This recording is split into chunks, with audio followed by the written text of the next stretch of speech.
Sir এই যে আমরা বলি একটা কথা সবসময় শুনি যে একাডেমিক স্ট্রেস বা যে শিক্ষা প্রতিষ্ঠান থেকে এই বিষয়গুলো বা শিক্ষার জায়গা থেকে আসলো, যে এটা কি শুধুমাত্র দেশে প্রচলিত শিক্ষা ব্যবস্থা থেকে তৈরি এই মানসিক চাপ, নাকি মানসিক স্বাস্থ্য নিয়ে অবহেলা এবং একটু আগে স্যার বলছিলেন যে সামাজিক ও সাংস্কৃতিক যে যোগাযোগের মধ্যে যে ভারসাম্যহীনতা সেখান থেকেও যে এই বিষয়গুলো আসলে চলে আসছে?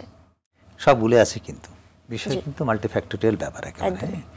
আমরা যদি বলি যে শিক্ষা যে ব্যবস্থা, যে কারিকুলাম ইত্যাদি অনেক দিন থেকে যদি আমরা চিন্তা করে দেখি, এটা তো পরিবর্তন হওয়া খুবই দরকার ছিল, হয়েছে অনেক কিছু।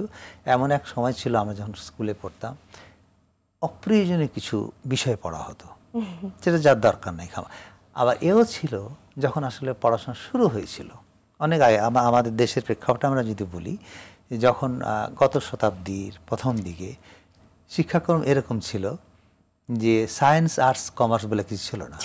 হ্যাঁ, যে বিজ্ঞান পড়ছে সে ইতিহাসও পড়ছে, সে ভূগোলও পড়ছে, সাহিত্য সবই পড়ছে, এবং অনার্স লেভেল এরকম ছিল।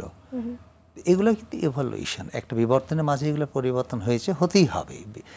বিজ্ঞান যত এগিয়ে যাবে তত স্পেশালাইজেশন হবে। এখন স্পেশালাইজেশনের যুগ, সাব স্পেশালিটির যুগ। তো এটা মাথায় রেখে শিক্ষাক্রম, সেটা একেবারে স্কুল থেকে শুরু করে ইউনিভার্সিটি, আরও বড় পোস্ট গ্রাজুয়েশন লেভেল পর্যন্ত কিন্তু এই পরিবর্তনটা সারা পৃথিবীর সাথে সামঞ্জস্য রেখে, আমাদের দেশজ পদ্ধতি, দেশের সাথে সামঞ্জস্য রেখে কিন্তু পরিবর্তনটা করা উচিত। কিছু কিছু হচ্ছে, কিন্তু সব কিছু হচ্ছে না। এটি একটা কারণ, যেহেতু কারিকুলামের মধ্যে একটা সমস্যা আছে। আর পরিবেশ, শিক্ষা কেন্দ্রের যে পরিবেশ, স্কুল কলেজ ইউনিভার্সিটির যে পরিবেশ, সেটা আমরা জানি। কিছুদিন আগেও আমরা দেখলাম বিরাট সব ঘটনা ঘটে গেছে। সেখানেও দেখা যায় যে স্কুল বা ইউনিভার্সিটির পরিবেশ কি ভয়াবহ আকার ধারণ করেছিল। সেগুলোরও সংস্কার দরকার আছে। সব মিলিয়ে কারিকুলামের যেমন প্রয়োজন আছে সংস্কারের, পরিবেশের সংস্কারের প্রয়োজন আছে, পাঠদানের পদ্ধতি এবং শিক্ষার সাথে সাথে অন্যান্য উপকরণ, অন্যান্য বিষয়গুলো যেগুলো ব্যাপক অর্থে কিন্তু শিক্ষারই অংশ। খেলাধুলা কিন্তু শিক্ষার অংশ, সংস্কৃতিও কিন্তু শিক্ষার অংশ।